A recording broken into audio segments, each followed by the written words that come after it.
Hello guys, नमस्कार. कशा आहात तुम्ही? तुम्हा सर्वांचं स्वागत आहे राधिका पवार या यूट्यूब चॅनलवर. आज माझा बड्डे आहे, त्यामुळे मी सकाळी केव्हाच लवकर उठले आणि रनिंगला गेले, थोडीशी एक्सरसाइज वगैरे केली आणि त्यानंतर फ्रेश वगैरे झाली आणि मंदिरामध्ये गेले. डाएट वगैरे खाल्ला. मग मंदिरात आम्ही गेलो होतो. इथे तुम्ही बघू शकता, तेव्हा दिंडी पण होती, त्यामुळे आमचं खूप चांगलं दर्शन झालेलं. आम्ही इकडे काळाराम मंदिरामध्ये गेलेलो होतो. ते रामाचं मंदिर आहे इकडे नाशिकमध्येच. अशा प्रकारे मी तुम्हाला गर्दी दाखवते आहे. इथं खूप सारे भक्त पण आले होते दिंडीमुळं. आता मी मंदिरामध्ये जाते. तुम्ही बघू शकता, खूप छान असं मंदिर आहे. इथे स्वच्छता पण खूप छान राहते. त्याचबरोबर इथे हिरवळ झाडे सुद्धा आहेत. तर हे आहे मंदिर, तुम्ही बघू शकता. खूप छान असं मंदिर आहे आणि त्याच्यावर खूप छान असं कारागिरी सुद्धा केलेली आहे.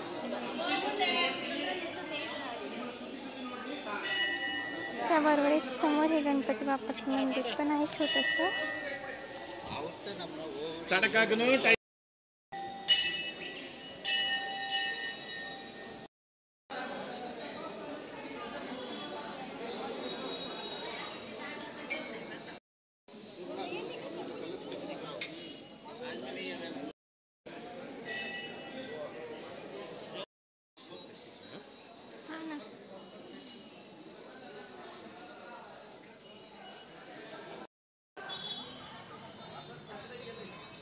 तर अशा पद्धतीने आमचं छान असं दर्शन झालेलं होतं आणि मी इथे फोटो काढले थोडेसे आणि त्यानंतर आम्ही घरी जाण्यासाठी निघालो. आणि त्याचबरोबर घरी जाताना मला पर्स पण दिसली होती, तर मी एक पर्स घेतलेली. मी तुम्हाला ती घरी गेल्यावर दाखवेल. ही बघा, हीच आहे ती पर्स आणि याची प्राईस एकदम कमी, ती फक्त 50 रुपयामध्ये मला भेटलेली, त्यामुळे मी ती घेतलेली.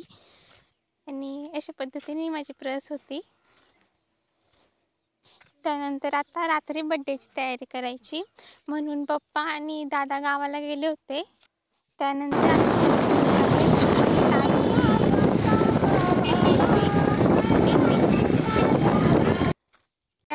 त्यांनी पप्पा आणि दादा सर्व केक, सर्व भाजीपाला वगैरे घेऊन आले होते. आणि मग आमचं असं ठरवलेलं की आज पावभाजीच बनवायची असं, त्याच्यामुळं आम्ही पावभाजीची तयारी चालू केली. इकडे बटाटे छान असे उकळून मॅश केले होते. सर्व भाजीपाला छान असा मॅश केला होता बारीक. इथे मम्मीने सर्व स्वयंपाक केला आणि मी पण तिला थोडीशी मदत केलेली. अशा पद्धतीने आमची स्वयंपाकाची तयारी चालू आहे. मम्मी मी दोघं सोबतच स्वयंपाक करतोय. त्यानंतर आमचं जे मॅश करायचं होतं ते पण खराब झालेलं, ते तुटून गेलेलं, त्यामुळे मी यावरच मम्मीला बटाटे बारीक करून देते आहे. छान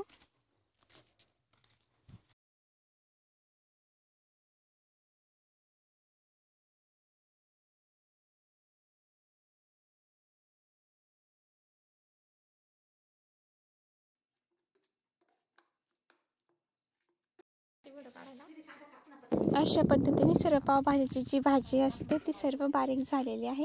आता त्याला फोडणी द्यायची आहे, त्यामुळे एक पातेलं घेतलेलं आहे आणि त्या पातेल्यामध्ये थोडंसं तेल टाकलं, कांदा वगैरे टाकला, वाटाणे टाकले, छान असं ते भाजून घेतलं आणि त्यानंतर मग वरतून त्याला फोडणी दिलेली आणि थोडंसं पाणी टाकलेलं आणि थोडासा मसाला टाकलेला. अशा पद्धतीने पावभाजी आपली झालेली आहे. वरतून थोडंसं बटर टाकलेलं आणि अशा पद्धतीने छान आपली भाजी झालेली आहे. तुम्ही बघू शकता इथे. आता बर्थडे सेलिब्रेशन आता आम्ही करतोय. सर्वांनी सर्वप्रथम मला ओवाळून घेतलं.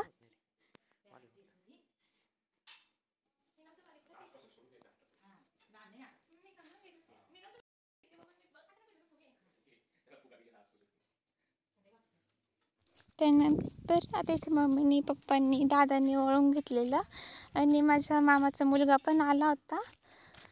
त्यांनी माझ्यासाठी कॅडबरी आणि आईस्क्रीम आणली होती.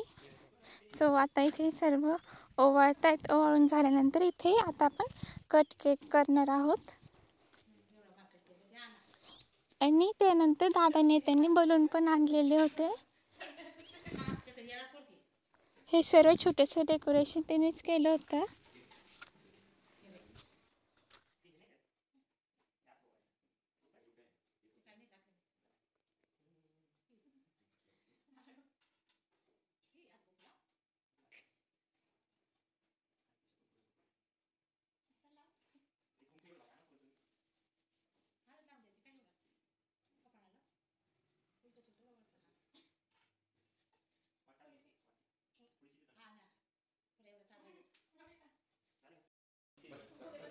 बरे कल्पेश, आठवण राहते. चेतनची पण आहे आमच्याकडे. हे लय भारी आले, बरे लय मस्त एवढं आहे. सो आता सर्वांचे इथे ओवाळून झालेलं आहे. आता आपण केक कट करूयात. Happy birthday. तशा पद्धतीने मी केक कट केला. आपला कल्पेश लय छान. कल्पेश पाय.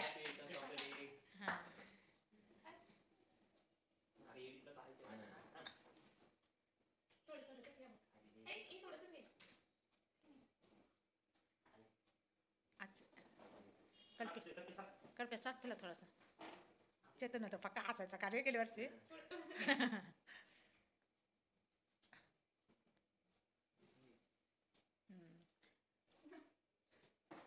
त्यांना चाल ना ग एअरपोर्ट. नाही चालू दे त्यांना चाल. काही नाही आम्हाला चाललं त्यांना चाललं काय.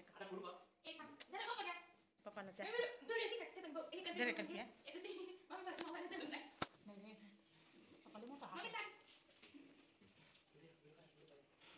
स्वप्नीला आता झूम केला.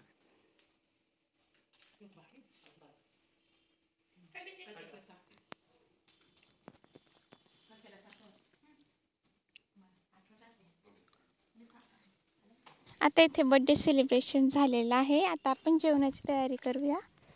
मी माझ्या बड्डेला जास्त मेकअप केलेलं नव्हतं. एकदम साधं सिम्पलच होतं. तर अशा पद्धतीने इथे मी ताट वाढलेलं आहे. पावभाजी आहे, लिंबू आहे, केक आहे आणि अजून जिलेबी पण होती. कारण की मला जिलेबी खूप आवडते. त्यामुळे मी पप्पांना जिलेबी आणण्यासाठीच सांगितली होती. सो अशा पद्धतीने माझा बड्डे सेलिब्रेट झालेला आणि स्वयंपाकसुद्धा खूप छान होता.